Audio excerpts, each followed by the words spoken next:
لا حول ولا قوة إلا بالله العلي العظيم. أعوذ بالله من الشيطان اللعين اللئيم الرجيم. بسم الله الرحمن الرحيم.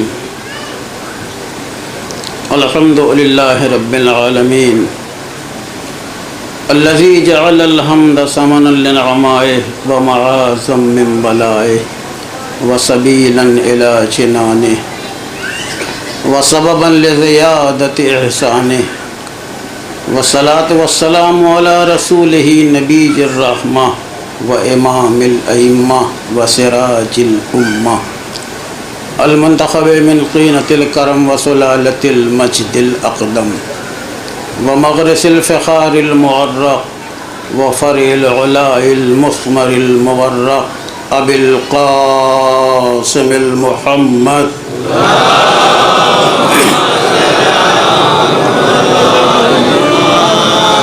وعلى آله مصابيح الظلم وعصم الأمم ومنار الدين الواضحة ومفاقيل الفضل الراجحة واللعنة الدائمة الباقية على أعدائهم أجمعين من الآن إلى قيام يوم الدين. أما بعد، فقد قال الله تعالى في الفرقان الحميد والقرآن المجيد وقوله الحق. بسم الله الرحمن الرحيم. يا أيتها النفس المطمئنة ارجعي إلى ربك راضية مرضية فادخلی فی عبادی وادخلی جنتی. صلوات بھیجیں پر محمد و آل محمد.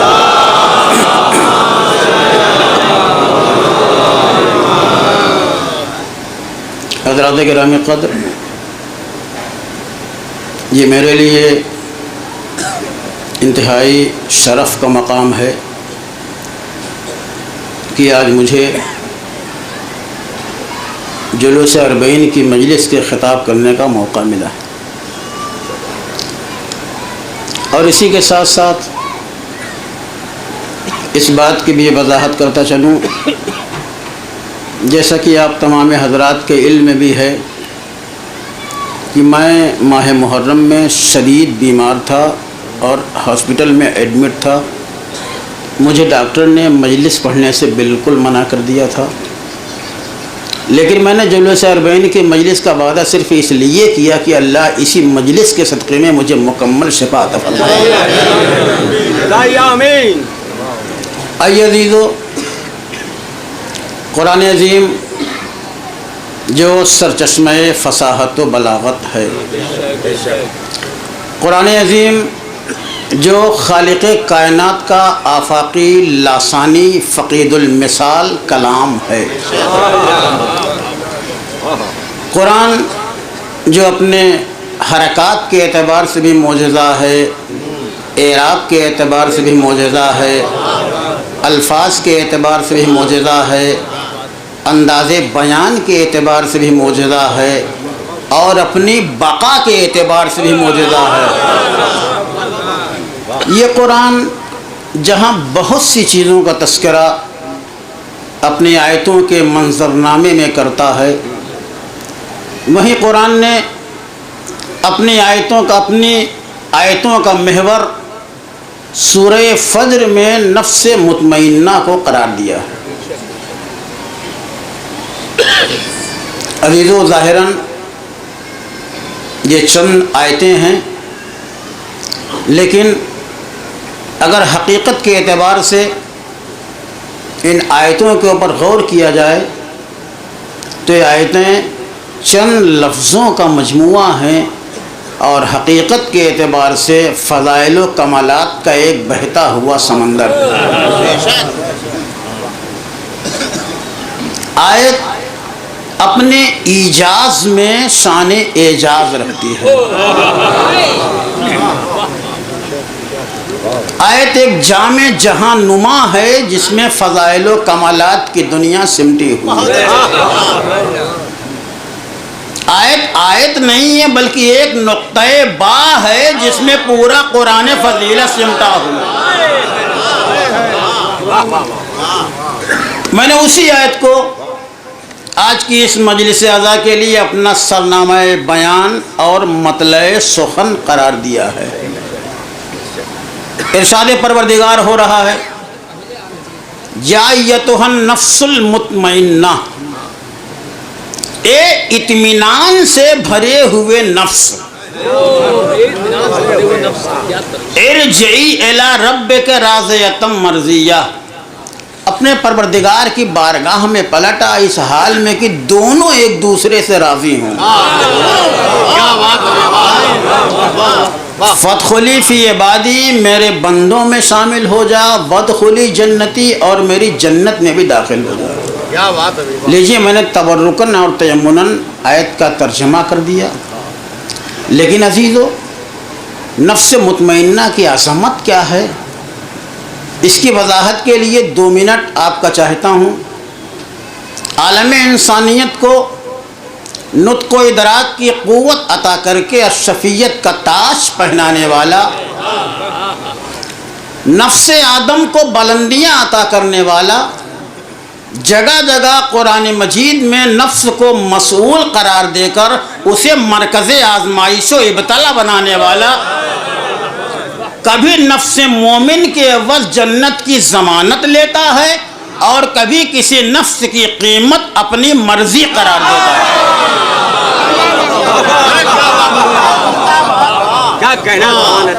تو جب نفس کا عطا کرنے والا امین نفس سے سودا کرتا ہے تو ارشاد ہوتا ہے ان اللہ اشتری من المؤمنین انفسهم واموالهم بان لهم الجنہ۔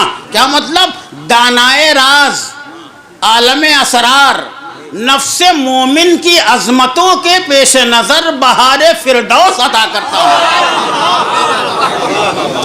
لیکن انہی نفسوں میں کچھ ایسے نفوس بھی ہیں جنہیں دوسرے نفسوں سے بلند قرار دیتا ہے، تو اب اس نفس کی عظمت کو محسوس کرنے کے لیے مجھے کہنے کا حق ہے لیکن نفس کی معرفت کیا ہے، نفس کی عظمت کیا ہے، نفس کی ماہیت کیا ہے، نفس کا مزاج کیا ہے، نفس کے عناصر کیا ہے، نفس کی عظمت کیا ہے، نفس کی برکت کیا ہے، نفس کا امتزاج کیا ہے، نفس کی ترکیب کیا ہے۔ تو چند لفظوں میں پیش کرنا چاہتا ہوں کہ نفس کسے کہتے ہیں۔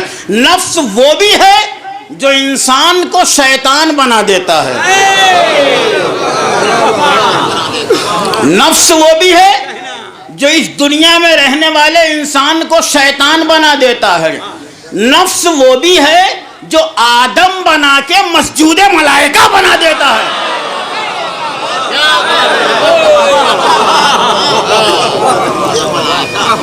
نفس وہ بھی ہے جو طوفانوں سے ٹکرانے کی قوت دے کر نوح بنا دیتا ہے، نفس وہ بھی ہے جو انہو لیس من اہلک کا مصداق بنا دیتا ہے، نفس وہ بھی ہے جو خزانوں کا حریث بنا کر قارون بنا دیتا ہے، نفس وہ بھی ہے جو موسیٰ اور ہارون بنا دیتا ہے، نفس وہ بھی ہے جو یہودا بنا کے صلیب پہ چڑھا دیتا ہے، نفس وہ بھی ہے جو بلندیاں عطا کر کے چرخ چہارم پہ پہنچا دیتا ہے، نفس وہ بھی ہے جو انا مدینۃ العلم کا اعلان کرا دیتا ہے، نفس وہ بھی ہے جو تبت یدا کا مصداق بنا دیتا ہے۔ اس کا مطلب ہر نفس برابر نہیں ہے، تو جب ہر نفس برابر نہیں تو ہر نفس کی قیمت بھی برابر نہیں ہو سکتی۔ انہی تمام نفسوں میں کوئی نفس ایسا ہے جو ظلم مزید کی بنیاد کے اوپر یزید بن جاتا ہے،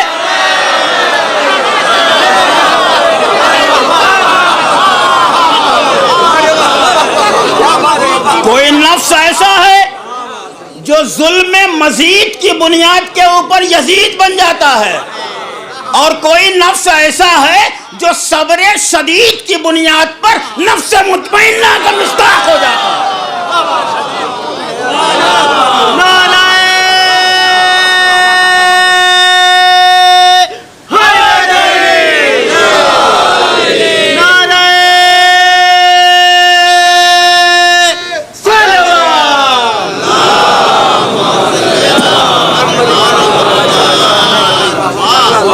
اور میرے خیال سے نفس مطمئنہ کی وضاحت آج کی رات سے بہتر کسی اور رات نہیں ہو سکتی۔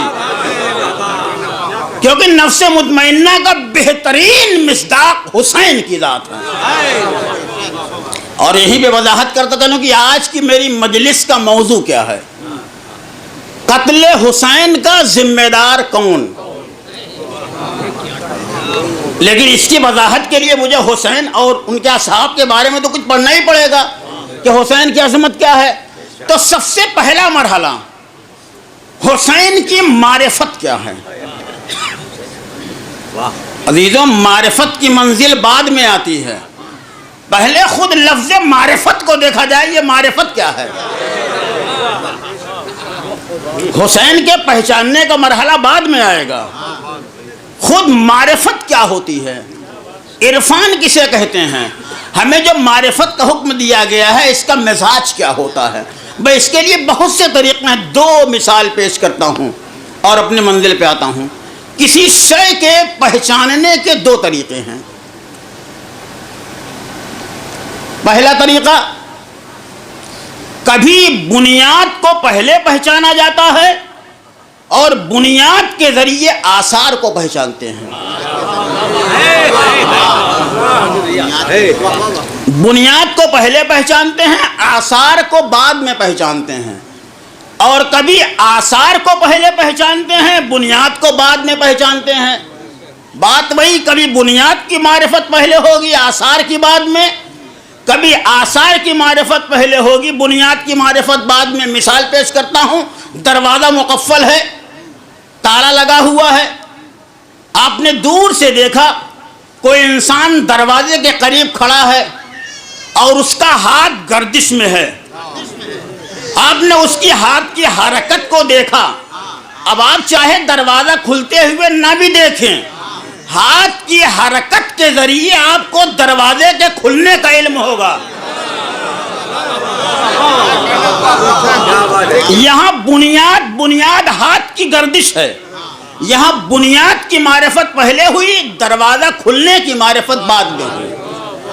اسے کہتے ہیں بنیاد کو پہلے پہچانا گیا، آثار کو بعد میں. اور کبھی آثار کو پہلے پہچانتے ہیں، بنیاد کو بعد میں. آپ بازار جا رہے تھے، آپ نے کسی مکان سے دیکھا دھواں اٹھ رہا ہے. اب آپ کو کسی سے پوچھنے کی ضرورت ہی نہیں کہ دھواں کہاں سے کیوں آ رہا ہے. جیسے آپ کمرے سے اندر بیٹھ کے باہر کی دھوپ کو دیکھیں تو اب آپ کو یہ پوچھنے کی ضرورت نہیں بھائی سورج نکلا بھی ہے یا نہیں نکلا ہے. دھوپ خود بتا رہی ہے کہ سورج نکلا ہے. دھواں خود بتا رہا ہے کہ گھر کے اندر آگ روشن ہے. یہاں آثار کو پہلے پہچانا گیا، بنیاد کو بعد میں پہچانا گیا. اور اسی کو میں نے آسان لفظوں میں آپ کے اذہان عالیہ کے حوالے کیا ہے. اگر میں اپنے لفظوں میں اسے پیش کروں تو ایک کو کہتے ہیں سبب، ایک کو کہتے ہیں مسبب. اور ان دونوں کے درمیان گہرا رابطہ ہے، گہرا ارتباط ہے. نہ اثر کو سبب سے الگ کیا جا سکتا ہے، نہ سبب کو اثر سے الگ کیا جا سکتا ہے. اثر ہے تو سبب ہے، سبب ہے تو اثر ہے. ایک دنیا والو، تم حسین کو پہچاننا چاہتے ہو، اگر حسین کو پہچاننا ہے تو ایک قرآن ہے اور ایک حسین ہے. جتنا قرآن کو پہچانتے جاؤ گے حسین کی معرفت ہوتی جائے گی.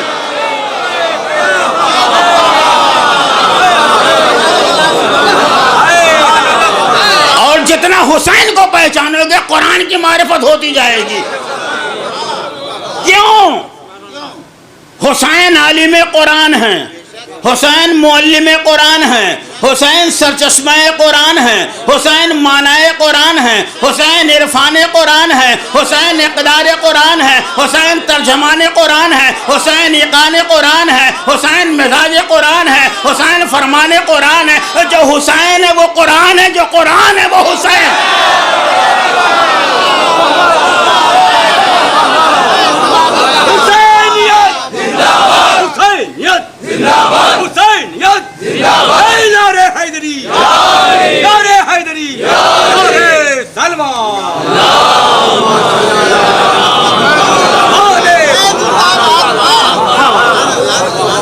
اور ایک جملہ کہوں معرفت حسین کے لیے، اگر یہ سارے کتب خانے جلا دیے جائیں، ساری کتابیں آگ کے حوالے کر دیا جائیں. قرآن تو بہرحال اللہ کا وعدہ ہے یہ باقی رہے گا، ہر حال میں باقی رہے گا.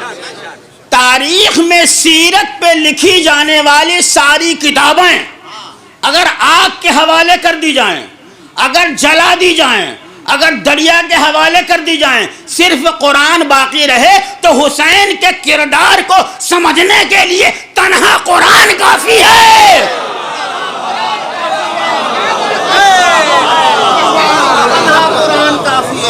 کسی دوسری کتاب کے پڑھنے کی ضرورت ہی نہیں ہے، کیونکہ کردار حسین کا نام قرآن ہے. ذرا وضاحت کر دوں اپنے بچوں کے لیے کہ قرآن نے جن چیزوں کی تعریف کی ہے، قرآن نے جن چیزوں کو اچھا کہا ہے، سمجھیے وہ کردار حسین کا جز ہے. اور قرآن نے جس چیزوں کو برا کہا ہے، غلط کہا ہے، سمجھ لے وہ کردار حسین میں نہیں پائی جاتی. لہذا حسین کو سمجھنے کے لیے تنہا قرآن کافی ہے. کیوں؟ قرآن کا نام حسین ہے، حسین کا نام قرآن ہے. جب میں لفظوں کو بدل کے پیش کروں، قرآن آیتوں کی شکل میں کردار ہے. جملہ دیکھیے عزیزو، قرآن آیتوں کی شکل میں کردار ہے، حسین عمل کی شکل میں قرآن ہے.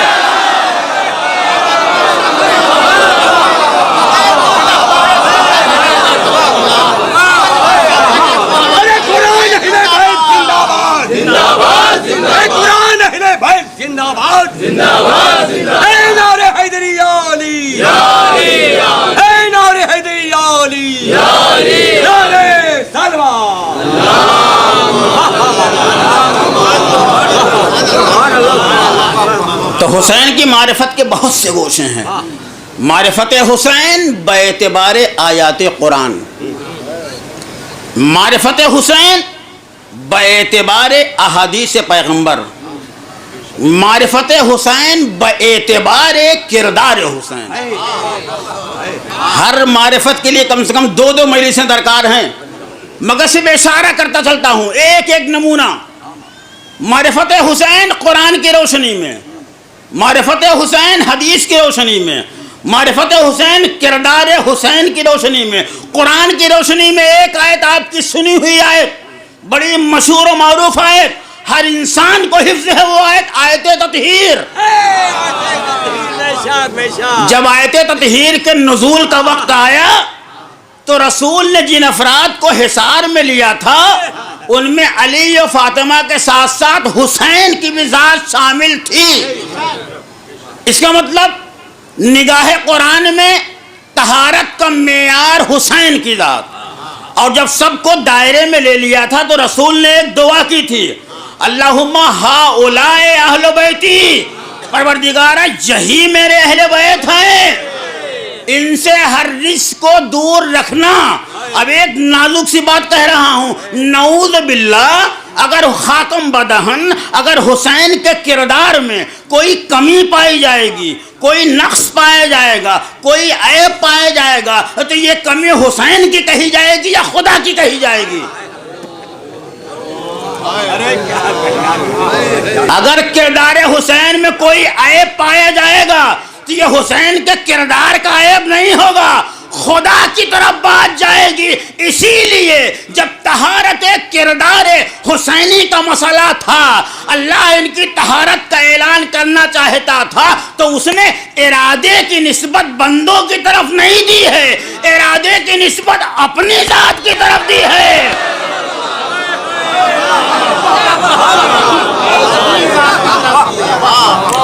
ہم آپ ارادہ کریں تو کیا اس کے اندر قوت پائی جائے گی؟ اب یہ ارادہ کیا ابھی ٹوٹ گیا. لیکن جب خدا ارادہ کرتا ہے تو ارادے کے اندر جو طاقت ہوتی ہے وہ ارادہ کرنے والے کی طاقت کے اعتبار سے ہوتی ہے. جو جتنا قوی ہوگا اس کا ارادہ اتنا قوی ہوگا. اہل بیت کی طہارت کا ارادہ عام انسان نے نہیں کیا ہے, اہل بیت کی طہارت کا ارادہ اللہ نے کیا ہے. گویا وہ دنیا کو بتانا چاہتا ہے نہ میرا ارادہ کبھی کمزور ہو سکتا ہے اور نہ حسین کے کردار میں کوئی عیب ہو سکتا ہے.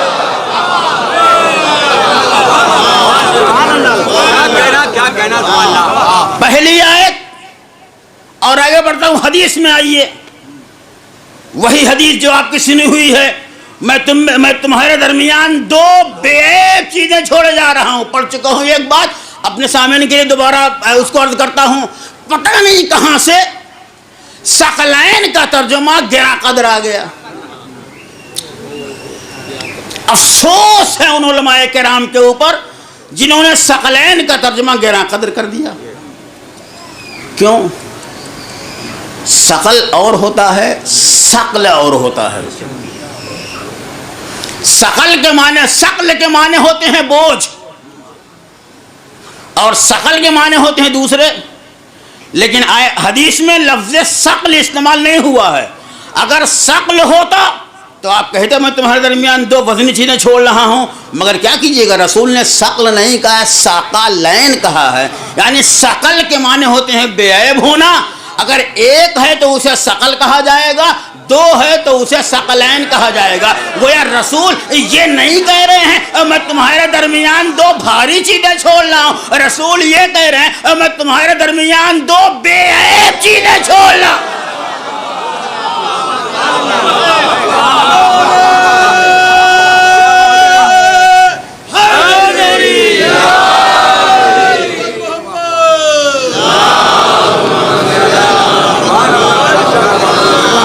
جیسے قرآن بے عیب ویسے ہی حسین کا کردار بے عیب. اور اب بات آ گئی ہے تو ایک حدیث پڑھتا ہوں جس کا راوی کوئی عام انسان نہیں ہے. ایسا انسان اس روایت کا راوی ہے جس کا اعتبار دنیائے اسلام میں مسلم ہے. کسی انسان کو اس سے انکار کرنے کی گنجائش ہی نہیں ہے. روایت پہلے پڑھتا ہوں پھر راوی کا نام بتاؤں گا. روایت کیا ہے؟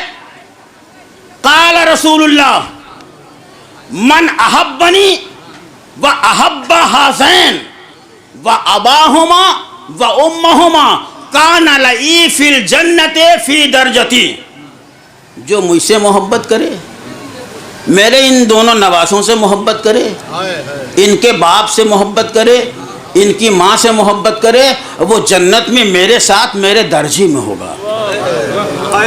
یہ کوئی عام حدیث نہیں ہے, بڑی اہم حدیث ہے. اور اس حدیث کا راوی بھی بڑا اہم انسان ہے. راوی کون؟ مسلمانوں کے پہلے خلیفہ حضرت ابو بکر کی روایت ہے کہ پہلے خلیفہ نے کہا ہے کہ جو مجھ سے محبت کرے, انہوں نے کہا کہ رسول نے کہا ہے جو مجھ سے محبت کرے اور ان دونوں نواسوں سے محبت کرے, ان کے باپ سے محبت کرے, ان کی ماں سے محبت کرے, وہ جنت میں میرے ساتھ درجے میں ہوتا ہے. اب ایک جملہ کہوں, جب راوی ضعیف ہوتا ہے تو روایت کا کوئی اعتبار نہیں ہوتا.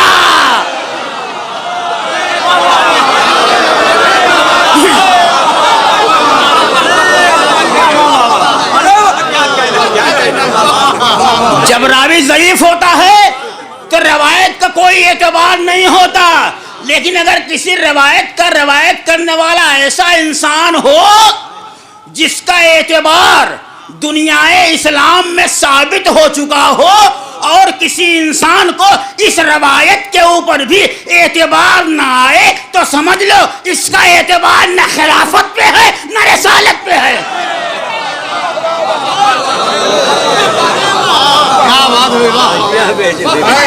کیا فرمایا؟ تنہا رسول کو گلے لگانے سے کام نہیں چلے گا, تنہا حسن کو گلے لگانے سے کام نہیں چلے گا, تنہا علی کو گلے لگانے سے کام نہیں چلے گا جب تک کہ پانچوں ایک ساتھ آپ کے پاس نہ ہوں گے. یہ معرفت حسین باعتبار حدیث, اور خدا کی قسم بات آ گئی ہے, معرفت حسین باعتبار کردار حسین. آپ جانتے ہیں ایک فرشتہ تھا جس کا پر سلب ہو گیا تھا، چھینا جا چکا تھا، عتاب الہی میں گرفتار تھا، ایک جزیرے میں پڑا ہوا تھا، ایک خرابے میں تھا، اسے خود پتہ نہیں کہ کب یہ عذاب و عتاب دور ہوگا، لیکن اس کی نگاہوں نے کیا دیکھا کہ ایک دن ایسا آتا ہے جب آسمان سے لاکھوں کروڑوں فرشتے زمین پہ آ رہے ہیں۔ یہ منظر دیکھ کے فطرس حیران ہو گیا۔ بعض روایتوں میں فطرس نام ملتا ہے، بعض روایتوں میں دردائل نام ملتا ہے، بعض روایتوں میں سلسائل نام ملتا ہے، لیکن بہرحال کوئی بھی ہو، دردائل ہو، سلسائل ہو، فطرس ہو، کوئی فرشتہ تھا جس کا پر سلب تھا۔ ہم تو نام سے کوئی بحث نہیں، لیکن تھا کوئی۔ اس نے کیا دیکھا؟ فرشتوں کی ایک جماعت آسمان سے چلی آ رہی ہے، اسی خرابے سے گزر ہوا۔ فطرس نے پوچھا، جبریل یہ فرشتوں کی اتنی بڑی جماعت لے کے کہاں جا رہے ہو؟ کہا تمہیں خبر نہیں، آج رسول کی بیٹی کے یہاں بیٹا پیدا ہوا ہے، آج رسول کی بیٹی کے یہاں بیٹا پیدا ہوا ہے، ہمیں حکم ہے مبارکبادی کو جائیں۔ پوری فرشتوں کی جماعت آ رہی ہے۔ فطرس نے کہا کیا ممکن ہے مجھے بھی ساتھ لے چلو؟ جبریل معصوم ضرور ہیں، لیکن درمیان سے اپنی مرضی سے اگر کسی کو لے کے چلے جائیں تو ان کے بھی بالوں پر چھن جائیں گے۔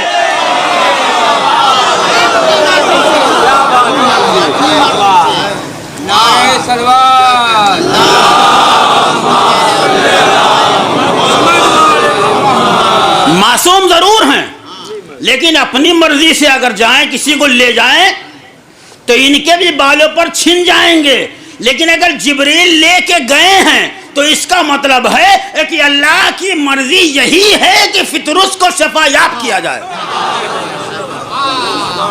آئے رسول کے پاس، مبارکبادی پیش کی، اور جب مبارکبادی پیش کر چکے تو ایک دفعہ آخر میں انسان جب کوئی غرض لے کے جاتا ہے تو اپنے غرض کو سب سے آخر میں بیان کرتا ہے۔ ہمارا بھی یہ اصول، ہمارا بھی یہی شیوا ہے، آخر میں غرض اس لیے بیان کی جاتی ہے تاکہ پہلے کچھ ایسی باتیں کہہ دی جائیں کہ آخر کی بات ٹوٹنے ہی نہ پائے۔ تو جب مبارکبادی دے چکے تو جبریل نے کہا یا سید انبیاء، یہ بیچارہ فطرس ایک مدت سے عتاب الہی میں گرفتار ہے، آج آپ کے گھر میں خوشی کا موقع ہے، اگر آپ اللہ سے دعا کریں تو اللہ اس کے بالوں پر دے دے گا۔ رسول کا جواب سنیں گے، رسول نے کیا کہا؟ کہا اچھا تم فطرس کو لے کے آئے ہو، اس کے پہلے کیوں نہیں کبھی لے کے آئے؟ اس کے پہلے بھی تو تم میرے پاس آتے تھے جماعت لے کے، اس کے پہلے کیوں نہیں لے کے آئے؟ آج ہی کیوں لے کے آئے ہو؟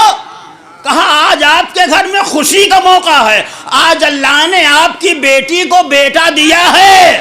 کہا اچھا اس کی وجہ سے آئے ہو تو میرے پاس کیوں آئے ہو؟ اسی کے پاس لے جاؤ۔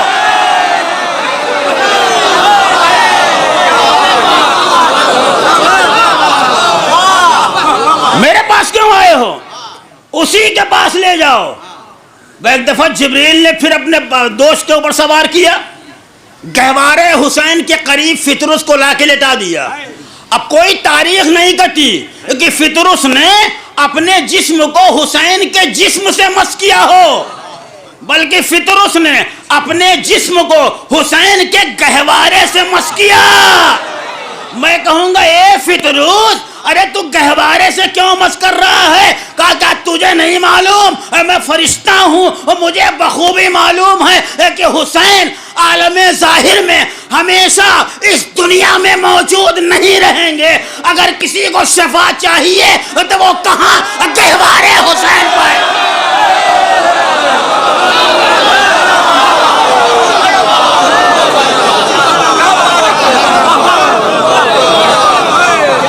چونکہ گہوارہ حسین سے منسوب ہے، لہذا گہوارے سے مس کر کے میں شفا پاتا ہوں اور دنیا کو پیغام دیتا ہوں، اے دنیا والو، اگر تمہیں شفا چاہیے تو ہر اس چیز سے لینا جو حسین سے وابستہ ہے۔ ایک صلوات بھیج دیں بر محمد۔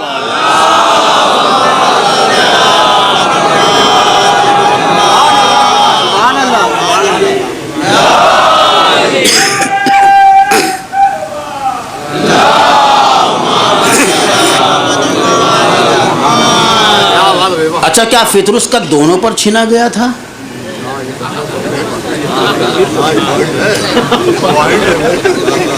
فطرس کا کیا دونوں پر چھینا گیا تھا؟ نہیں، فطرس کا ایک پر چھینا گیا تھا، دونوں پر نہیں چھینا گیا تھا۔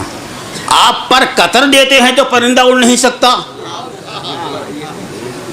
یہاں فطرس کا ایک پر چھینا جا چکا، وہ ایک پر ہے اور وہ اڑ نہیں سکتا۔ حسین کے گہوارے سے مس ہوا، گہوارے حسین نے دوسرا پر دیا، گویا اب دونوں بازو مکمل ہو گئے۔ ایک مثال پیش کروں، عام طور سے حادثات میں کبھی انسان کا ہاتھ ٹوٹ جاتا ہے اور پلاسٹک سرجری ہوتی ہے، ایک مصنوعی ہاتھ لگایا جاتا ہے۔ اگر یہ دونوں ہاتھ کسی کے سامنے کر دیا جائے تو آدمی دیکھ کے فوراً کہے گا کون اصل ہاتھ ہے، کون بندے کا دیا ہوا ہاتھ ہے، کیونکہ یہ مصنوعی ہاتھ ہے جو پلاسٹک سرجری کے بعد آویزہ کیا گیا ہے۔ ہر دیکھنے والا کہہ دے گا کہ یہ اللہ کا دیا ہوا ہاتھ ہے، یہ بندے کا دیا ہوا ہاتھ ہے۔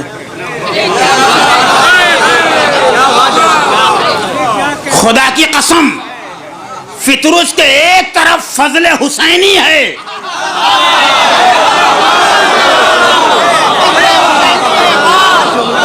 فطرس کے ایک طرف فضل حسینی، دوسری طرف فضل الہی، لیکن دنیا کا کوئی انسان یہ بتا ہی نہیں سکتا کون پر حسین نے دیا ہے، کون خدا کا دیا۔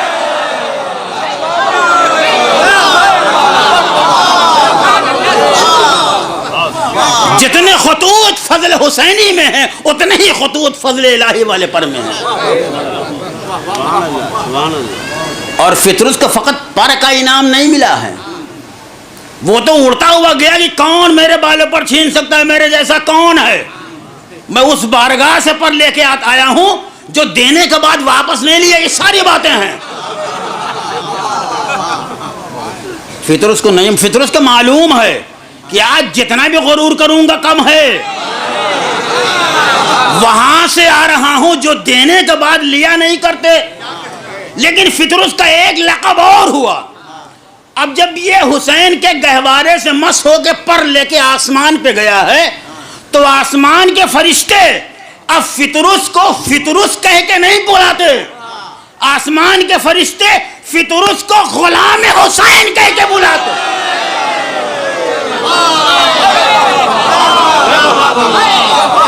جب گہوارے سے مس ہونا غلامی کے لیے کافی ہے تو نام لینے سے انسان کو غلامی کیوں نہیں مل سکتی؟ ایک صلوات بھیج دیں بر محمد۔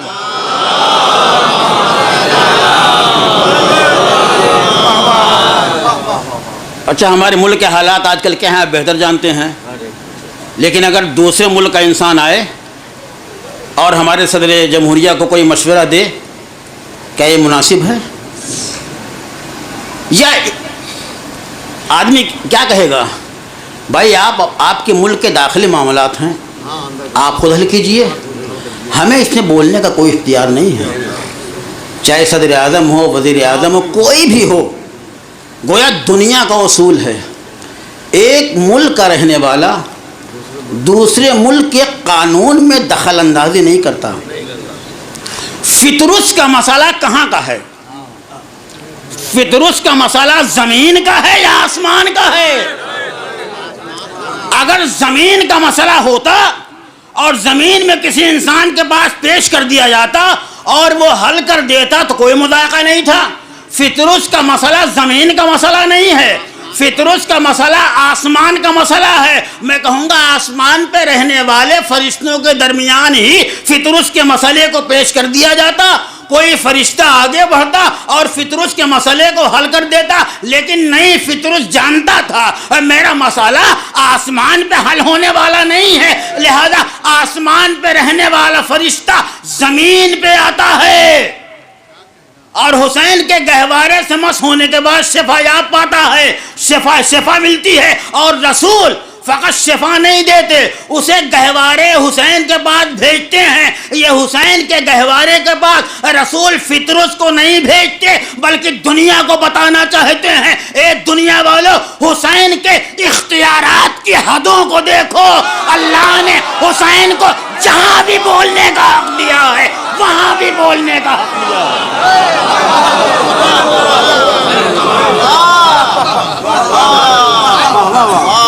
یہ ہے عزیزو کردار حسین کی معرفت باعتبار کردار حسین، لیکن جب دنیا حسین کے کردار کو نہیں پہچانتی تو یزید کی طرفدار دکھائی دیتی ہے۔ ابھی ہمارے پڑوسی ملک میں کیا کیا ہوا ہے، یزید کی حمایت میں ریلیاں نکالی گئی ہیں،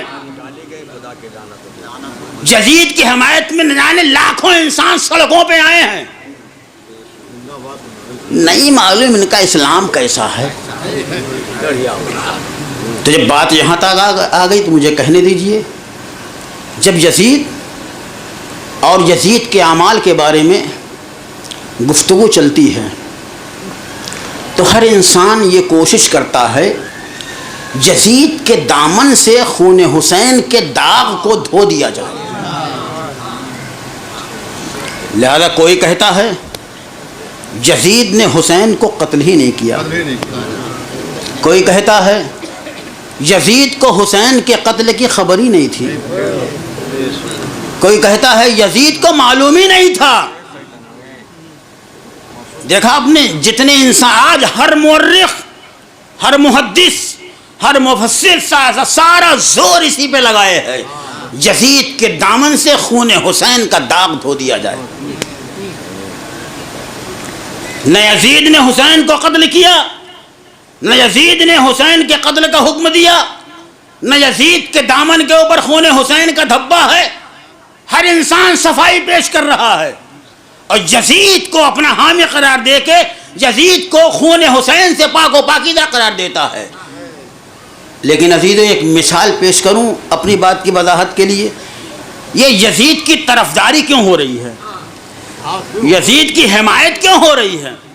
ایک مثال پیش کروں، اگر کوئی انسان مجھ سے کہے مولانا ماشاءاللہ آپ نماز پنجگانہ تو پڑھتے ہی ہیں، آپ نماز شک بھی پابند ہیں، اور میں اس کے جواب میں استغفر اللہ کہہ دوں تو کیا مطلب ہوا اس کا؟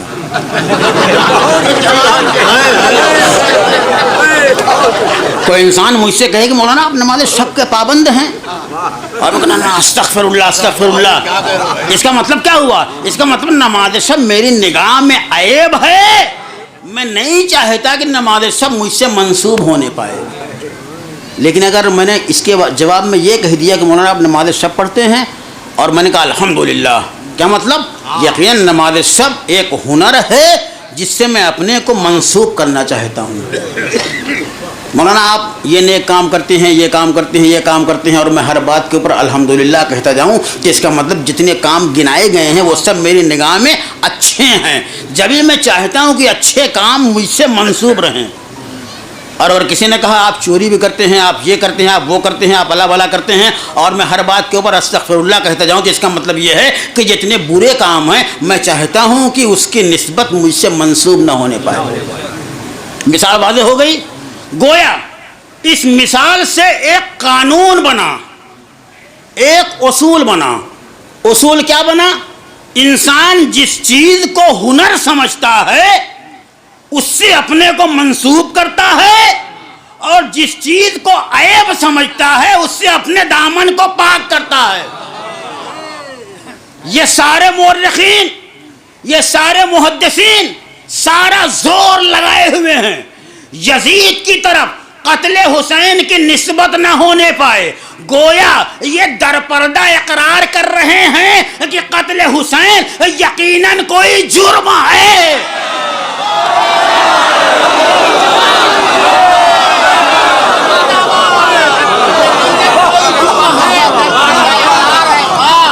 بھئی اگر جرم نہ ہوتا تو صفائیاں کیوں دی جاتی؟ اگر قتل حسین کو ہنر سمجھتے تو انہیں کہنا چاہیے تھا کہ حسین کو ہم نے قتل کیا ہے۔ ہر مورخ قتل حسین جرم ہے، سارا زور صرف ہو رہا ہے کہ قتل حسین کی نسبت ہم سے نہ ہونے پائے۔ اچھا، اگر یزید حاکم اسلامی تھا، خلیفۃ المسلمین تھا، مسلمانوں کا پیشوا تھا، مسلمانوں کا فرما روا تھا، اور جو اس کے خلاف خروج کرے اس کا قتل واجب ہے، اور تمہارے بقول کہ حسین نے یزید کے خلاف خروج کیا تھا لہذا حسین کا قتل واجب ہے، تو اب کیوں جرم سے اپنے دامن کو پاک کرتے ہو؟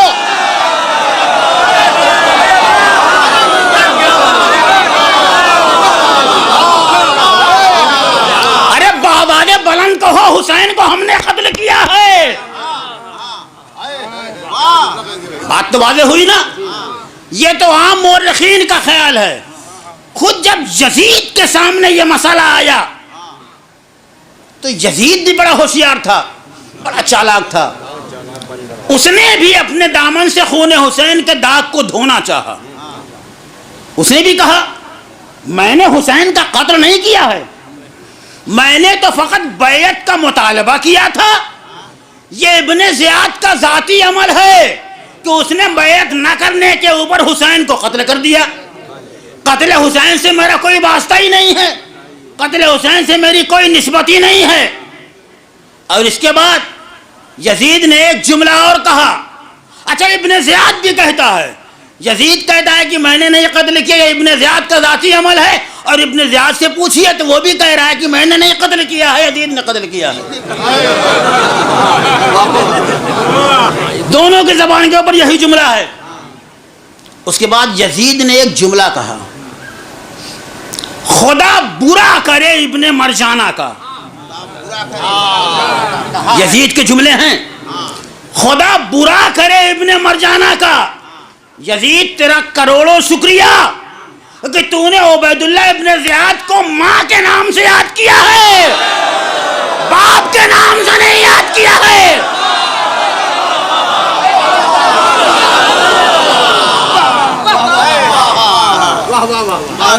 یہ ابن مرجانہ ہے، وہ ابن میسونہ ہے۔ یہ مرجانہ کا بیٹا، وہ یہودیہ بازاری عورت کا بیٹا۔ اور ابھی تو جب بات آ گئی تو کہتے تھے یزید کی عمر کیا تھی، ابن زیاد کی عمر کیا تھی۔ واقع کربلا میں یزید کی عمر کیا تھی، ابن زیاد کی عمر؟ روایتوں ملتا ہے یزید سن 25 ہجری میں پیدا ہوا ہے، اور ایک روایت میں ہے یزید 26 ہجری میں پیدا ہوا ہے۔ لہذا واقع کربلا کے وقت یزید کی عمر 34 سال یا 35 سال، ابن زیاد کی عمر سن 40 ہجری میں ابن زیاد پیدا ہوا ہے۔ واقع کربلا کے وقت ابن زیاد کی عمر 20 سال یا 21 سال، گویا 34 یا 35 سال کا یزید، 21 سال کا ابن زیاد، خدا لعنت کرے ان کے اوپر۔ یزید نے بھی اپنے دامن سے جب خون حسین کو دھونا چاہا تو منسوب کر دیا کس کی طرف؟ ابن زیاد کی طرف، اور کہا میں نے نہیں قتل کیا ہے، ابن زیاد نے قتل کیا ہے۔ اور اس کے بعد لعنت کی ہے، لعن اللہ ابن مرجانہ، اللہ ابن مرجانہ کا برا کرے۔ یہ کسی مورخ کی لفظیں نہیں ہیں، یہ مسلمانوں کے پیشوا یزید کی لفظیں ہیں۔ خدا برا کرے ابن مرجانہ کا۔ میں کہوں گا یزید خدا ابن مرجانہ کے اوپر کیوں لعنت کرے؟ کیا ابن زیاد نے چوری کی ہے؟ کیا ابن زیاد نے غداری کی ہے؟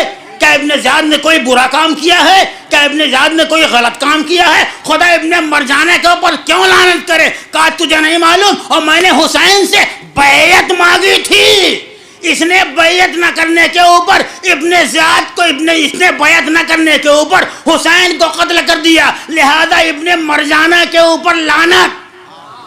تو کم سے کم یزید کی لعنت سے اتنا تو بہرحال ثابت ہو گیا، جو حسین کا قاتل ہوتا ہے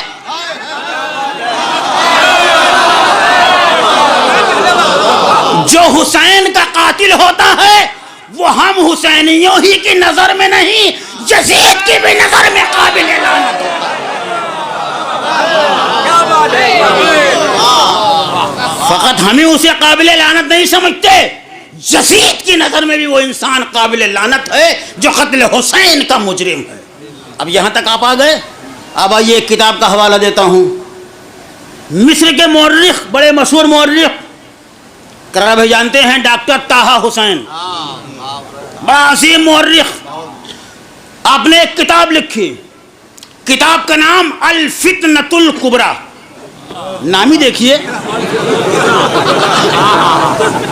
کتاب کا نام ہی دیکھیے، ڈاکٹر طٰہٰ حسین کی کتاب الفتنۃ الکبریٰ، بڑی ضخیم کتاب ہے۔ جب وہ قتل حسین کے باپ کے اوپر آیا ہے تو طٰہٰ حسین نے لکھا، کیا لکھا؟ پہلے تو ان علماء کے نام لکھے جو یزید کے حمایتی تھے، یزید کے طرفدار تھے، یزید کے ماننے والے تھے، ان علماء کا نام لکھا، اور اس کے بعد چٹکی لیتے ہوئے ایک جملہ لکھا۔ مورخ تھا، اس نے ان علماء کی چٹکی لی ہے، بھائی وہ مجھ سے سینئر عالم ہیں، مجھ سے زیادہ جانتے ہیں، وہ مسئلے کو زیادہ جانتے ہوں گے، وہ مسئلے کو زیادہ جانتے ہیں، لیکن میں کہتا ہوں، یہ میں نہیں ہوں، طٰہٰ حسین کہہ رہا ہے کہ میں کہتا ہوں کہ ٹھیک ہے، یزید نے حسین کو قتل نہیں کیا، مانا۔ طٰہٰ حسین لکھتا ہے کہ یزید نے حسین کو قتل نہیں کیا، میں نے مانا۔ یزید نے قتل حسین کا حکم صادر نہیں کیا، میں نے مانا۔ یزید کو قتل حسین کی کوئی خبر نہیں تھی، میں نے مانا۔ یزید کو واقعہ کربلا کا کوئی علم نہیں تھا، میں نے مانا۔ لیکن اتنا بتاؤ، بہت غور سے، میں نہیں کہتا، طٰہٰ حسین لکھتے ہیں کہ میں نے مانا کہ یزید نے حسین کو قتل نہیں کیا، یزید کو قتل حسین کی کوئی خبر نہیں تھی، یزید نے قتل حسین کا فرمان صادر نہیں کیا، یہ ساری باتیں میں نے مانی۔ لیکن اتنا بتاؤ، اگر کسی حکومت کا گورنر سرکار کی مرضی کے خلاف کوئی ایسا اقدام کرے جس سے حکومت کی بدنامی ہوتی ہو تو سرکار کا رویہ کیا ہونا چاہیے؟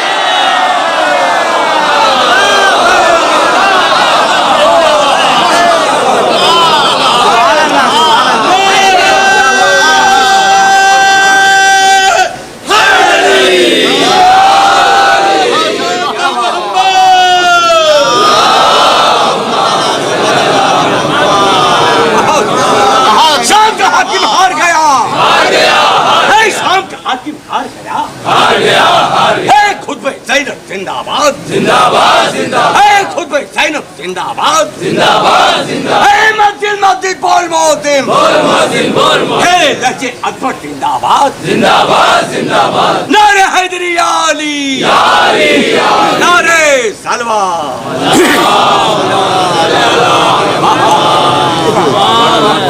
اگر حکومت کا گورنر سرکار کی مرضی کے خلاف کوئی قتل کر دے تو حکومت کا رویہ کیا ہونا چاہیے؟ اگر حکومت کا پہلا رد عمل یہ ہونا چاہیے کہ اس گورنر کو برخاست کر دے، اس گورنر کو معزول کر دے۔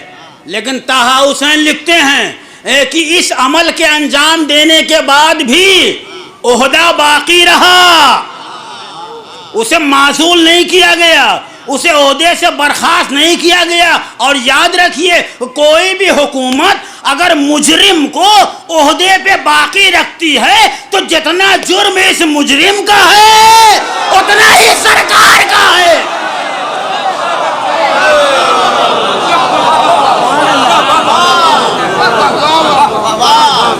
لہذا طٰہٰ حسین لکھتے ہیں، کیا لکھتے ہیں کہ جتنا قتل حسین کا مجرم، حسین کا قاتل جتنا مجرم ہے، حسین کے قتل کا مجرم جو ہے، جتنا قاتل کا ہاتھ ہے قتل حسین میں، اتنا ہی قتل حسین سے خوش ہونے والے کا بھی ہاتھ ہے۔ اگر آپ کو یہ اندازہ لگانا ہو کہ حکومت کے کسی نمائندے کا رویہ کیا ہے، حکومت کا کوئی نمائندہ کسی انسان کو قتل کر دے، اور آپ کو حکومت کا مزاج معلوم کرنا ہو، تو آپ یہ دیکھیے مجرم کے ساتھ حکومت کا برتاؤ کیسا ہے۔ اگر عہدے پہ باقی رکھتا ہے تو اس کا مطلب اس جرم سے سرکار راضی ہے، اور اگر برخاست کر دیتا ہے تو اس کا مطلب سرکار راضی نہیں ہے۔ یعنی جتنا قاتل کا ہاتھ قتل حسین میں ہے، اتنا ہی سرکار کا بھی ہاتھ قتل حسین میں ہے۔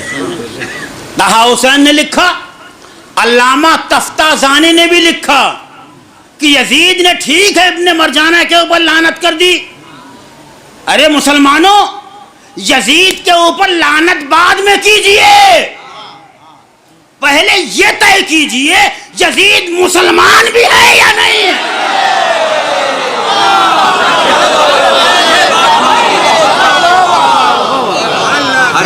یزید مسلمان بھی ہے یا نہیں؟ کیوں؟ اس لیے کہ رسول نے فرمایا ہے جس نے میرے اہل بیت سے محبت کی اس نے مجھ سے محبت کی، جس نے ان سے جنگ کی اس نے مجھ سے جنگ کی، جس نے ان سے سلوک کی اس نے مجھ سے سلوک کی۔ اور حسین کے بارے میں تو خاص طور سے کہا ہے کہ میں حسین سے ہوں اور حسین مجھ سے ہیں۔ اب آپ سوچئے، جس سے رسول ہوں اگر کوئی اس کا قاتل ہو تو آپ اس کے بارے میں کیا کہیں گے؟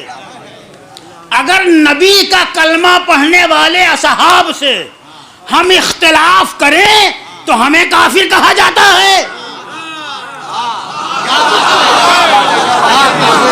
نبی کا کلمہ جن اصحاب نے پڑھا ہے، مخصوص اصحاب کرام، اگر ہم انہیں نہ مانیں تو ہمیں کافر کہا جاتا ہے، اور جو رسول کے قلب و جگر کا قاتل ہو اسے آپ کیا کہیں گے؟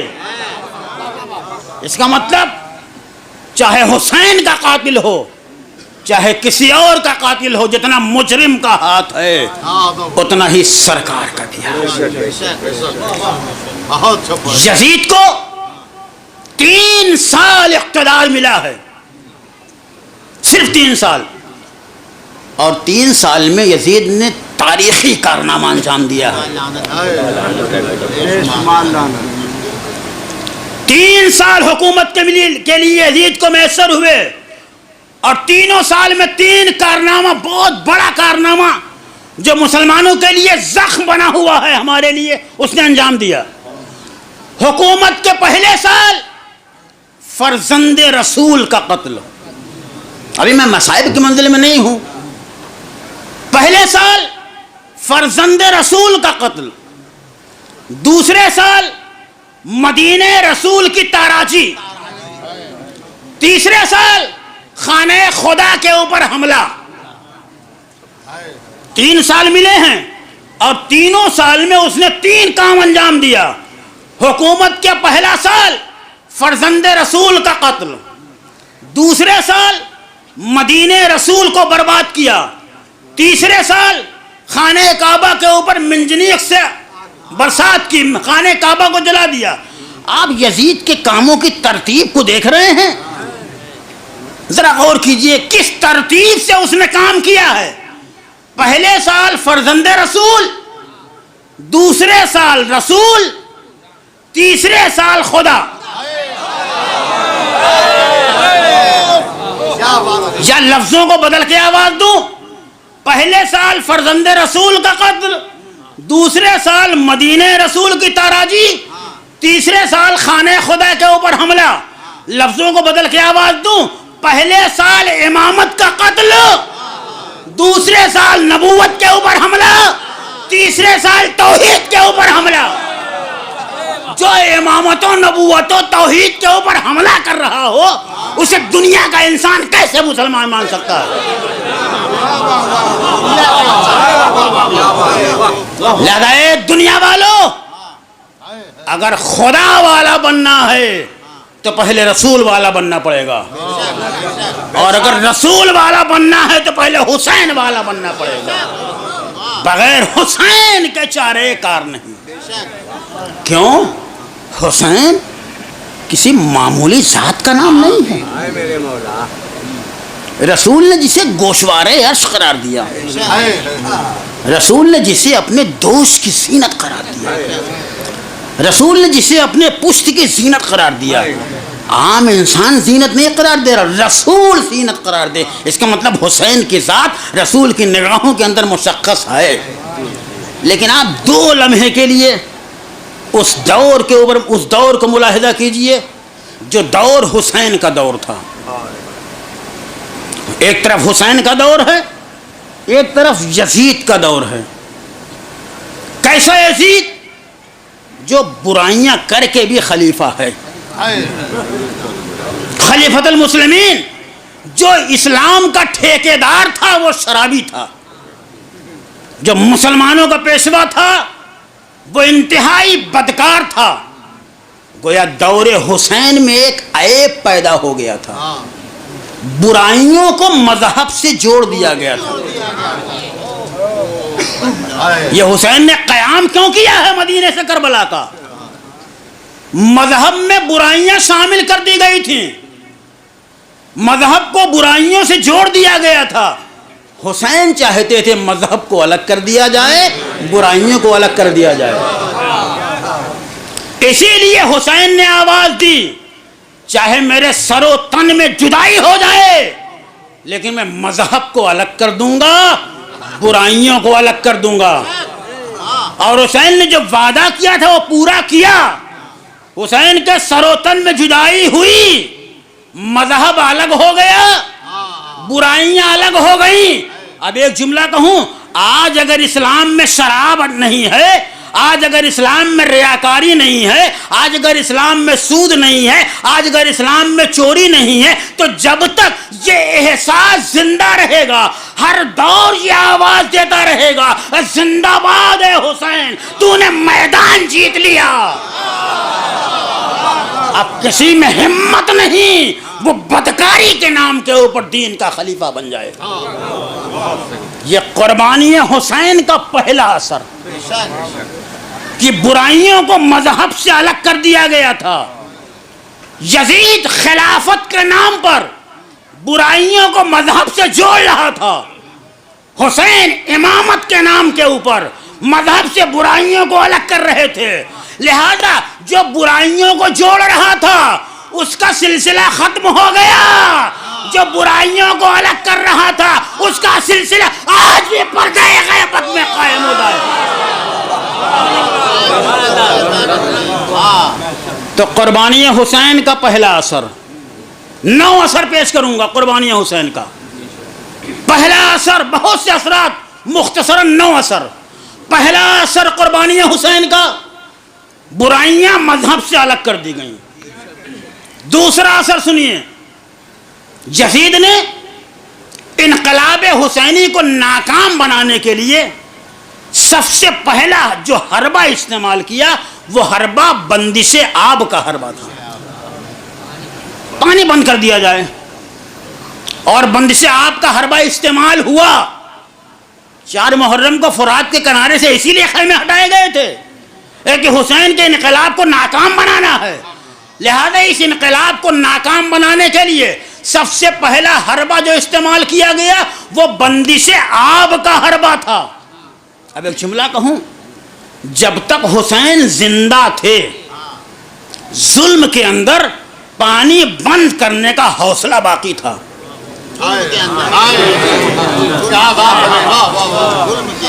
حسین زندہ ہیں، چاہنے والے ہیں، اصحاب ہیں، انصار ہیں، جانثار ہیں۔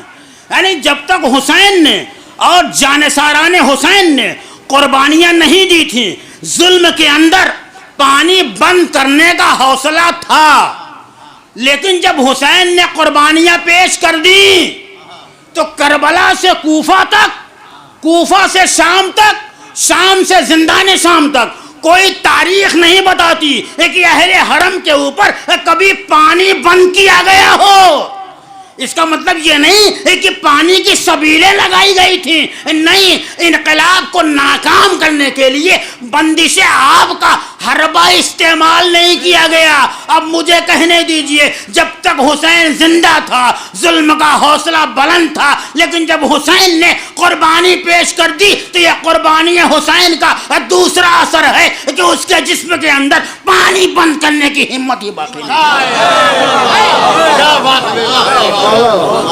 تو پہلا حربہ برائیاں الگ کر دی گئی، پہلا اثر۔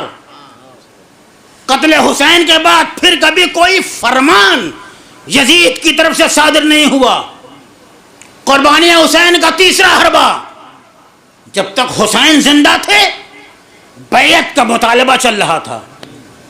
آپ جانتے ہیں جب تک حسین زندہ تھے بیعت کا مطالبہ چل رہا تھا، لیکن جب اہل حرم کو قید کر کے یزید کے دربار میں لایا گیا ہے، جہاں نہ کوئی فوج ہے، نہ کوئی سپاہی ہے، نہ کوئی اسلحہ ہے، نہ کوئی نیزہ ہے، نہ کوئی خنجر ہے، نہ کوئی بھالا ہے، نہ کوئی جنگ ہے، نہ کوئی میدان ہے، ایک بیمار ہے جسے زنجیروں میں جکڑا گیا ہے، اور کوئی نہیں ہے، فوج نہیں ہے۔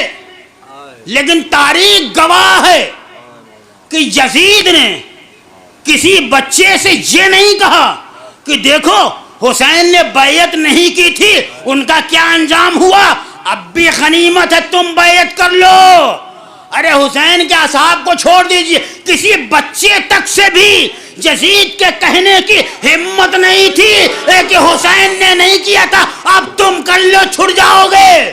لیکن تاریخ بتاتی ہے جب تک حسین زندہ تھے ظلم کے اندر بیعت کا مطالبہ تھا، لیکن یہ قربانی حسین کا تیسرا اثر ہے کہ ظلم کا حوصلہ اتنا ٹوٹ گیا کہ کسی بچے سے بھی بیعت کا مطالبہ نہ کرے۔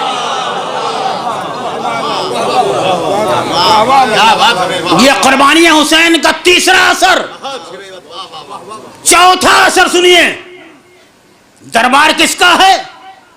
یزید کا دربار ہے۔ قیدی کون ہے؟ اہل حرم ہیں، رسول کے گھر والے ہیں، رسول زادیاں ہیں، نبی زادیاں ہیں۔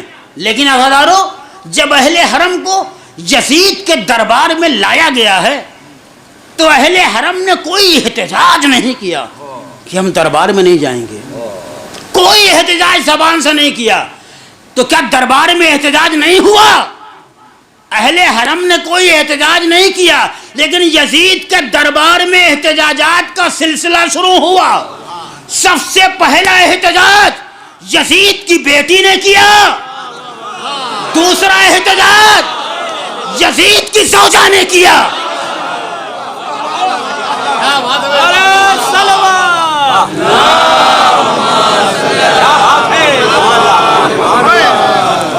سب سے پہلا احتجاج یزید کی بیٹی نے کیا، دوسرا یزید کی زوجہ نے کیا۔ بیٹی ہے جو باپ کے خلاف بول رہی ہے باپ کے دربار میں، زوجہ ہے جو شوہر کے خلاف بول رہی ہے شوہر کے دربار میں۔ اور روایت نے یہاں تک لکھا کہ یزید کی زوجہ کھلے سر دربار میں آ گئی، اور یزید نے اپنی ردا اپنی زوجہ کے سر پہ ڈالی اور ایک جملہ کہا، ارے نامحرموں میں تو کیوں آ گئی؟ ایک دفعہ اس کی بیوی نے کہا، تجھے میرے پردے کا خیال ہے؟ رسول زادیوں کے پردے کا خیال نہیں۔ تو ایک بیٹی ہے جو باپ کے خلاف بول رہی ہے باپ کے دربار میں، زوجہ شوہر کے خلاف بول رہی ہے شوہر کے دربار میں۔ یہ جذبہ کس نے پیدا کیا؟ یہ حوصلہ کس نے بخشا؟ سب کو حمایت اہل بیت کی فکر ہے۔ یزید دیکھ لے، تلواروں کے ذریعے، نیزوں کے ذریعے، شمشیروں کے ذریعے سروں کے اوپر حکومت کرنا آسان ہے، لیکن اپنے گھر والوں پر، ان کے دلوں کے اوپر قبضہ کرنا بہت مشکل ہے۔ اب یہ قربانی حسین کا چوتھا اثر ہے لیکن نہ یزید کی بیٹی یزید کے قبضے میں ہے، نہ یزید کی زوجہ یزید کے قبضے میں، سب یزید کے خلاف بول رہے ہیں۔ یہ قربانی حسین کا چوتھا اثر، قربانی حسین کا پانچواں اثر یزید دربار میں ہے، بیٹھا ہوا ہے، آواز دے رہا، نہ کوئی وحی آئی نہ قرآن آیا، کوئی کسی چیز کا وجود نہیں۔ یہ بنی ہاشم کا ڈھونگ ہے جو انہوں نے رسالت کو حاصل کرنے کے لیے لیا ہے، اور جب اس پہ تسکین نہیں ہوئی تو خطیب کو بلایا، کب ممبر پہ جا کے اہل بیت اطہار کو گالیاں دے، یہی لفظ ہیں روایت میں۔ جب خطیب ممبر پہ اپنے الفاظ میں برا بھلا کہہ چکا تو میرا چوتھا امام آگے بڑھا اور آواز دی، اگرچہ میں تمہاری اجازت کا منتظر نہیں ہوں، لیکن پھر بھی اگر تم کہو تو میں بھی کچھ کہوں۔ یزید نے بمجبوری اجازت دی۔ امام بلندی پہ آئے، پہلے خدا کی تعریف کی، آل محمد کے اوپر درود بھیجا، اس کے بعد کیا لفظیں امام زین العابدین نے فرمائی ہیں۔ امام نے فرمایا، امام نے یہ نہیں کہا میں حسین کا بیٹا ہوں، امام نے کہا میں مکے کا بیٹا ہوں، میں مدینے کا بیٹا ہوں، میں مروہ کا بیٹا ہوں، میں صفا کا بیٹا ہوں، میں زمزم کا بیٹا ہوں، میں اس کا بیٹا ہوں جسے پس گردن ذبح کیا گیا۔ ایک دفعہ یزید نے دربار کا نقشہ بدلتا ہوا دیکھا، سمجھ میں نہیں آیا کیا کرے، کیسے سجاد کے خطبے کو روکے۔ مؤذن کو آواز دی، جا کے گلدستے اذان کے اوپر اذان کی آواز بلند کر۔ مؤذن نے اذان دینا شروع کیا، اللہ اکبر، امام نے دہرایا۔ مؤذن نے کہا اشہد ان لا الہ الا اللہ، امام نے دہرایا۔ بس جیسے ہی مؤذن نے کہا اشہد ان محمد رسول اللہ، امام نے کہا مؤذن ذرا ایک لمحے کے لیے ٹھہر جا۔ یزید کو ہوشیار کیا، درباریوں کو ہوشیار کیا، اور جیسے ہی مؤذن نے کہا اشہد ان محمد رسول اللہ، یعنی جس دربار میں رسالت کو ڈھونگ بتایا جا رہا تھا اسی دربار میں رسالت کا کلمہ پڑھا جا رہا۔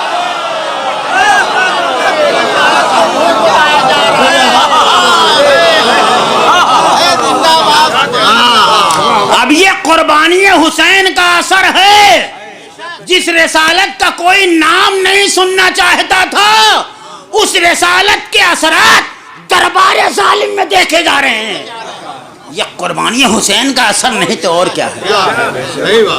یہ پانچواں اثر عزیزو ابھی تک بیٹی کا تذکرہ تھا، بیٹے کا تذکرہ تھا، بلکہ ایک تذکرہ اور کر دوں، یزید کا بیٹا یزید فی النار ہوا، تخت حکومت پہ آیا، حکومت پہ آنے کے بعد تقریر کی، اور تقریر کرنے کے بعد تخت کو ٹھوکر ماری، اور ٹھوکر مار کے آواز دی یہ غاصبوں کا تخت ہے، یہ ظالموں کا تخت ہے، یہ کافروں کا تخت ہے، یہ تخت اس لائق نہیں کہ کوئی شریف آدمی اس پہ بیٹھ سکے۔ اب یہ قربانی حسین کا اثر ہے کہ یزید کا بیٹا بنا بنایا اقتدار کو ٹھوکر مار رہا ہے۔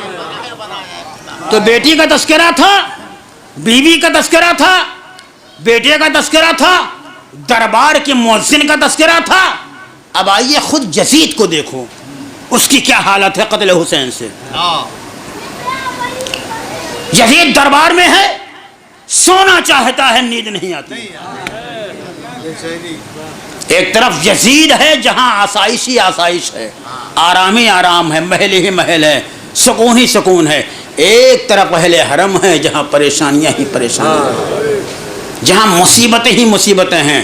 لیکن تاریخ نے لکھا رات کے سناٹے میں یزید اٹھتا ہے، دیوار سے سر مارتا ہے، اور سر مار کے آواز دیتا ہے ہائے میرا حسین نے کیا بگاڑا، میں نے حسین کو کیوں قتل کر دیا، میں نے حسین کو کیوں ذبح کر دیا۔ دیواروں سے سر مارتا ہے، اور ادھر اہل حرم ہیں جو پریشانیوں کے برداشت کرنے کا عہد کر چکے ہیں۔ ادھر یزید ہے جو اپنے قتل سے قتل کرنے کے بعد دیوار سے سر مار رہا ہے، ادھر اہل حرم ہیں، اہل حرم کے بچے ہیں، بچیاں ہیں، کسی کی زبان کے اوپر ایک لفظ بھی نہیں آیا کہ حسین کو کیا ہو گیا تھا، یزید کی بیعت کر لیتے تو ہم مصیبتوں میں نہ گھرتے. کسی ایک کی زبان کے اوپر نہیں آیا وہ یزید ہے جو اپنے قتل سے پچھتا رہا ہے، یہ اہل بیت ہیں جو اپنی مصیبتوں کے اوپر شکر خدا ادا کر رہے ہیں. یہ قربانی حسین کا 8واں اثر تھا، 7واں اثر تھا قربانی حسین کا کہ یزید دیواروں سے سر مار رہا ہے. اور 8واں اثر قربانی حسین کا جب یزید کی زوجہ کی آنکھ کھلتی ہے، بستر پہ نظر جاتی ہے، کیا دیکھتی ہے؟ یزید نہیں ہے. تلاش کرتی ہے، ڈھونڈتی ہے، دیکھتی کیا ہے کہ ایک دیوار سے سر مار رہا ہے. اب روایت میں ہے کہ بیوی بھی قریب گئی کہ یہ کیا کر رہا ہے؟ کہا ہائے میرا حسین نے کیا بگاڑا تھا. بس جیسے یہ جملہ اس نے کہا، روایت کی روایت بی بی نے بھی ایک تھپڑ رخسار پہ رسید کیا. اچھا تو قتل حسین سے پچھتا رہا ہے؟ اگر تو جانتا ہے کہ تو نے غلط کیا ہے، یزید کہہ رہا تھا نا کہ مجھے قتل حسین کی خبر نہیں تھی، اگر تو جانتا ہے کہ تو نے غلط کام کیا ہے تو ان کے اہل حرم کو قید کیوں کر لیا؟ کم سے کم ان کے اہل حرم کو رہائی کا پیغام دے دے. خدا کی قسم یزید ماحول سے اتنا پریشان تھا جو انہیں رہا کرنے پہ آمادہ ہو گیا، ورنہ یزید جیسے بدنفس انسان سے کسی نیک کام کی امید نہیں کی جا سکتی. وہ ماحول سے پریشان تھا. لیکن تاریخ نے لکھا صبح ہوئی، یزید نے سجاد کو بلایا، آواز دی سجاد میں نے تمہیں رہا کر دیا، سجاد میں نے تمہیں رہا کر دیا ہے. زینب کے بعد سجاد آتے ہیں، آواز پھوپھی اماں ہمیں یزید نے رہا کر دیا ہے. لیکن عزادارو زینب کا حوصلہ بلند ہے، زینب رہائی پانے سے خوش نہیں ہوئی ہے، زینب رہائی کے اوپر راضی نہیں ہوئی ہے، بلکہ کہا سجاد جا کے یزید سے کہہ دو ایک مکان خالی کرا دے، یہاں حسین کا ماتم ہوگا. آپ غور کیجئے، جہاں حسین کا نام لینا جرم تھا وہاں حسین کی مجلس بپا ہو رہی ہے. یہ قربانی حسین کا اثر نہیں تو اور کیا ہے. لو عزادارو رہائی کا پیغام انہیں ملتا ہے. رہائی پانے کے بعد یہ قافلہ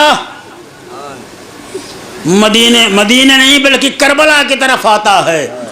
یزید نے اختیار دیا تھا، جی چاہے تو مدینے چلے جاؤ، جی چاہے تو یہیں رہو. زینب نے کہا نہیں، ہم کربلا ہو کے مدینے. حسین کا یہ لٹا ہوا قافلہ 1 سال تک شام کے زندان میں مقید رہا. 1 سال تک. 1 سال کے بعد جب اس قافلے کو رہائی ملی ہے تو رہائی ملنے کے بعد سب سے پہلے ایک مکان خالی ہوا ہے. شام کی عورتیں پرسہ دینے کے لیے آ رہی ہیں، لوٹے ہوئے تبرکات واپس ہو رہے ہیں. جب شہداء کے سر آنا شروع ہوئے تو کبھی قاسم کا سر آتا ہے، فروا بڑھ کے لے لیتی ہے، کبھی اکبر کا سر آتا ہے، لیلا بڑھ کے لے لیتی ہے، کبھی عباس کا سر آتا ہے، ام کلثوم بڑھ کے لے لیتی ہے، کبھی حسین کا سر آتا ہے. زینب نے بڑھ کے اپنے آغوش میں لیا، لیکن تاریخ کہتی ہے آخر میں 2 ننھے سر آئے. جس سر کو لینے والا کوئی نہ تھا. ایک دفعہ لانے والے نے کہا ارے کیا ان بچوں کی ماں زندہ نہیں؟ ایک دفعہ زینب نے آواز دے رہے ایسا نہ کہو، میں ہی ان بچوں کی ماں ہوں. لیکن اپنے بھیا کا غم منانے میں اپنے بچوں کا غم بھول گئی ہوں. لٹی ہوئی چادریں آئیں، زینب نے ایک ایک چادر ایک ایک بی بی کے حوالے کیا، آخر میں انہیں چادروں کے درمیان سے ایک ننھی چادر برآمد۔ زینب اٹھی، زندان کے گوشے میں گئیں، قبر سکینہ پہ چادر اڑا کے آواز دی، اے بی بی، ارے تو روز وطن کو یاد کرتی تھی، ارے ہم آزاد ہو گئے ہیں، کیا وطن نہ جاؤ گی؟ عجب نہیں قبر سکینہ سے آواز آئی ہو، اے بھوبی اماں، ارے وطن جانا مبارک ہو، لیکن جب وطن جائیے گا تو میرے چاہنے والوں کو میرا سلام کہیے۔ جزاکم ربکم خیر الجزا۔ خدا آپ کو کسی غم میں نہ رلائے سوائے غم سرکار سید الشہداء۔ ہاں زادارو، رہائی ہوئی، یہ قافلہ کربلا کی طرف روانہ ہوا۔ روایتیں بتاتی ہیں یہ قافلہ 20 سفر کو کربلا کی سرزمین کے اوپر پہنچا۔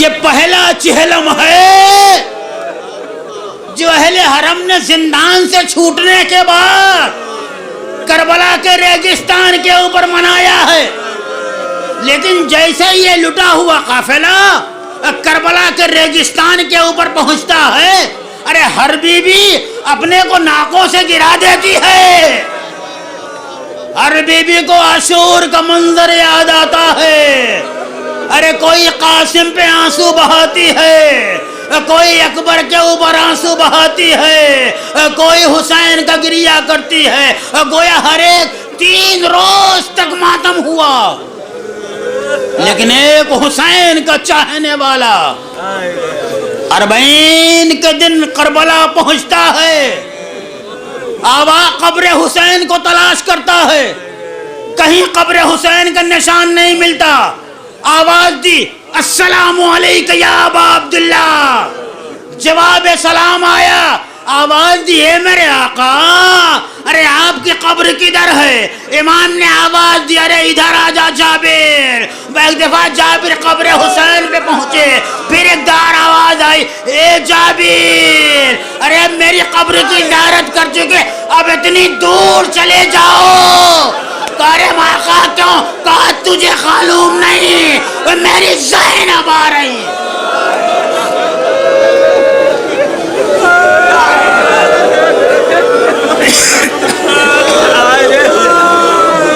جزاکم ربکم خیر الجزا۔ خدا آپ کو کسی غم میں نہ رلائے سوائے غم سرکار سید الشہداء۔ 3 روز تک ماتم ہوا اور ہر بی بی نے اپنے شہید کا چہلم منایا، لیکن جملہ سنیں گے، رباب کوکھ جلی ماں رباب، جس کا سہاگ بھی اجڑ گیا، جس کی گود بھی اجڑ گئی، حسین کی قبر کے پاس بیٹھی ہوئی ہے۔ ایک دفعہ زینب آتی ہیں، آ کے کہتی ہیں بھابھی جان قافلہ وطن جا رہا ہے، کیا آپ وطن نہ جائیں گی؟ رباب نے کوئی جواب نہ دیا، پھر ایک دفعہ آواز دی بھابھی قافلہ وطن جا رہا ہے، کیا آپ وطن نہ جائیں گی؟ ایک دفعہ رباب نے سر اٹھایا، آواز دی اے میری شہزادی، رباب وطن جا کے کیا کرے گی؟ ارے آپ وطن جائیں گی تو آپ کے وارث عبداللہ کا سایہ سر پہ موجود ہے، رباب وطن جا کے کیا کرے گی؟ رباب کی گود بھی اجڑ گئی، رباب کا سہاگ بھی اجڑ گیا، ارے میری سکینہ زندان شام میں، میرا اصغر کربلا کے میدان میں، میرا حسین کربلا کے میدان میں۔ ایک دفعہ رباب جانے پہ تیار نہیں ہوئی، چوتھا امام آگے بڑھتا ہے، آگے بڑھ کے آواز دی اماں رباب قافلہ آمادہ ہے وطن جانے کے لیے، کیا آپ وطن نہ جائیں گی؟ ایک دفعہ رباب نے آواز دی، بیٹا تم امام وقت ہو، اب تم کہہ رہے ہو تو وطن چل رہی ہوں، لیکن ایک شرط ہے، جب تک رباب زندہ رہے گی نہ کبھی سائے میں بیٹھے گی نہ کبھی ٹھنڈا پانی پیے گی۔ خدا کی قسم رباب نے جو وعدہ کیا تھا وہ وعدہ پورا کر دکھایا۔ بس یہیں پہ آپ کو روکتا ہوں، ابھی بعد میں یہاں پہ آتا ہوں۔ ابھی آپ کی نگاہوں کے سامنے اصغر کا جھولا بھی آئے گا، عابد بیمار کا تابوت بھی آئے گا۔ کون عابد بیمار؟ واقعہ کربلا کے بعد دنیا کہتی ہے آپ 40 سال 35 سال روتے ہی رہے، جیسے رونے کے علاوہ اور کوئی کام نہیں تھا۔ یہ امام کے آنسو تھے، انہی آنسوؤں کے ذریعے دین کا پیغام پھیلایا جا رہا تھا۔ امام جب کسی بازار سے گزرتے تھے تو قصاب اپنے ذبیحوں کے اوپر پردے ڈال دیتے تھے، لیکن تاریخ نے ایک منظر لکھا، ایک دفعہ ایک ذبیحہ اس پہ پردہ نہ تھا، امام ٹھہر گئے، آواز دی بھائی یہ ذبیحہ تو نے ذبح کیا ہے؟ کہا ہاں ہاں میں نے ذبح کیا۔ کہا اتنا بتا دے جب تو نے اس کو ذبح کیا تھا تو کیا اسے پانی پلایا تھا؟ کاکا ہمارا اصول ہے، ہم جب بھی جانور ذبح کرتے ہیں تو اسے پہلے پانی پلاتے ہیں، اور جب وہ اپنی مرضی سے اپنا سر ہٹاتا ہے تب ہم پانی ہٹاتے ہیں۔ ایک دفعہ امام نے کربلا کا رخ کر کے آواز دی، ہائے میرا پیاسا بابا۔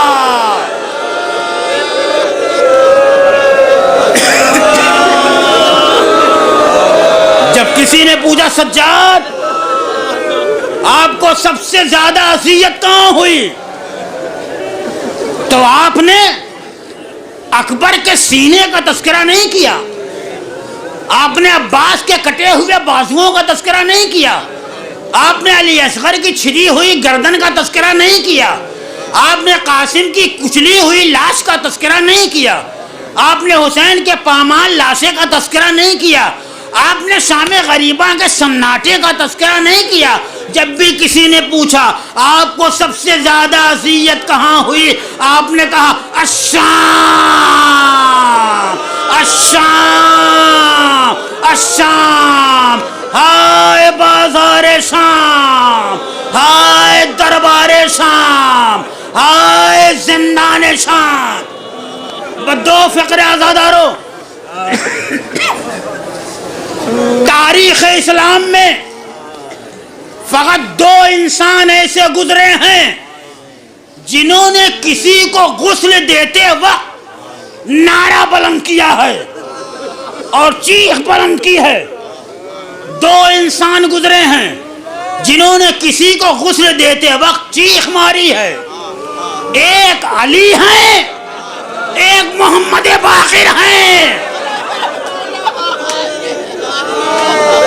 جب علی نے فاطمہ کو غسل دیا تھا ٹوٹی ہوئی پسلیوں کو دیکھا، چیخ مارا، آئے صبر فاطمہ، دنیا سے گزر گئی مجھے نہ بتایا۔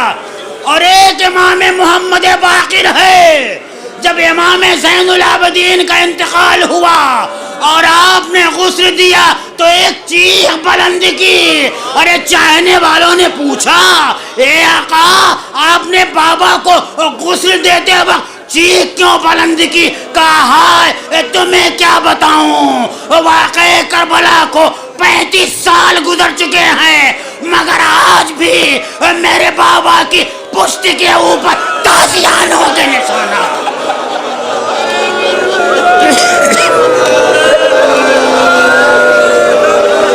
بالداروں میں نے ختم کر دیا بس چند فقرے۔ ابھی آپ کے سامنے علی اصغر کا گہوارہ برآمد ہوگا۔ ایک جملہ کہوں عزادارو، جب عباس کا ذکر ہوتا ہے تو کہا جاتا ہے جوانوں آؤ حسین کے برابر کے بھائی عباس کا ماتم ہے. جب علی اکبر کا ذکر ہوتا ہے تو کہا جاتا ہے نوجوانوں آؤ حسین کے کڑیل جوان کا ماتم ہے. جب قاسم کا ذکر ہوتا ہے تو کہا جاتا ہے بچوں آؤ یتیم حسن کا ماتم ہے. جب آن محمد کا تذکرہ ہوتا ہے تو بچوں کو بلایا جاتا ہے بچوں آؤ زینب کے لاڈلوں کا ماتم ہے. لیکن آج میری سمجھ میں نہیں آتا کس سے کہوں کس کا ماتم ہے, کس کو متوجہ کروں کس کا ماتم ہے. جی چاہتا ہے اپنی ماں اور بہنوں کو آواز دوں, اے میری ماں اور بہنوں اپنی گود کے بچوں کا حوصلہ جوان رکھنا. رباب کے لال پہ آنسو بہانے کا وقت آ گیا. اے میرے بچوں گودیوں میں سونے کا وقت نہیں ہے. رباب کا لال جھولے میں تڑپ رہا. چند فقرے اور ختم و دعا. ہماری مائیں اور بہنیں جب اپنے شیرخوار بچے کو مجلسوں میں لے کے آتی ہیں تو اپنے ساتھ دودھ بھی لاتی ہیں پانی بھی لاتی ہیں. کب بچہ پیاس کا مطالبہ کر دے جب بچے کو پانی کی ضرورت ہوتی ہے ہماری مائیں اور بہنیں اپنے بچے کو پانی پلاتی ہیں. جب دودھ کی ضرورت ہوتی ہے تب انہیں دودھ پلاتی ہیں. اے میری ماں اور بہنوں تمہیں اپنے بچے کی پیاس کا اتنا احساس ہے؟ آئے وہ ماں کیا کرے جس کا دودھ بھی خشک ہو گیا ہے, جس کے پاس ایک قطرے پاپ بھی نہیں ہے, کہاں سے اپنے اصغر کو پانی پلائے. یہی رباب مدینے آتی ہے. رباب نے وعدہ کیا ایک بیٹا اصغر. آپ کو بتاؤں اصغر کی عمر کیا تھی؟ میں اصغر کی عمر کے لیے 6 مہینہ نہیں کہتا. اصغر کی عمر بتاؤں خدا کی قسم اصغر کی عمر کیا تھی؟ اصغر کی عمر یوں سمجھیے کہ اس کے عمر کے حساب میں برس کا لفظ ہی نہیں آتا.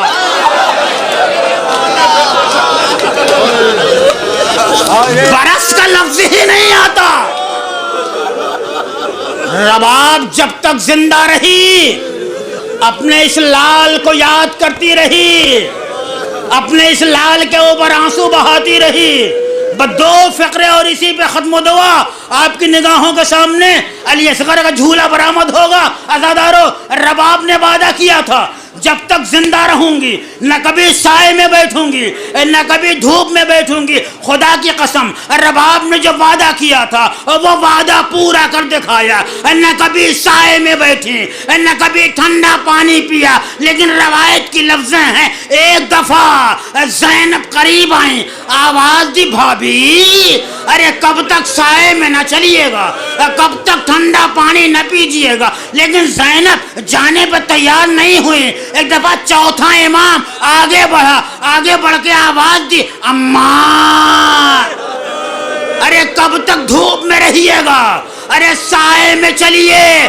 ایک دفعہ رباب نے پروردگار کی بارگاہ میں ہاتھ بلند کر دیے. اے میرے مالک ایک امام سے وعدہ کر کے آئی ہوں, ایک امام حکم دے رہا ہے رباب کے وعدے کی لاج رکھ لے. رباب نے قدم بڑھایا, ابھی سائے کے قریب نہ پہنچی تھی غش کھا کے گری. اب جو زینب نے نبض پہ ہاتھ رکھا آواز دی اے بیٹا سجا, غضب ہو گیا. رباب دنیا سے گزر گئے، بدو فکرے رباب کو غسل دیا گیا۔ غسالہ کا بیان ہے جب میں نے رباب کو غسل دیا تو رباب کے پہلو سے علی اصغر کے جھولے کی جلی ہوئی لکڑی، ہائے وہ ماں کیا کرتی جب تک زندہ رہی، اپنے گہواروں میں اپنی تمناؤں کے جھولے میں علی اصغر کو جھلاتی رہی۔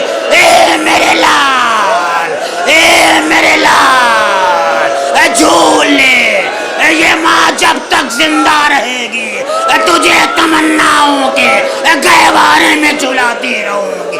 واہ اصغرا، واہ حسینا، انا للہ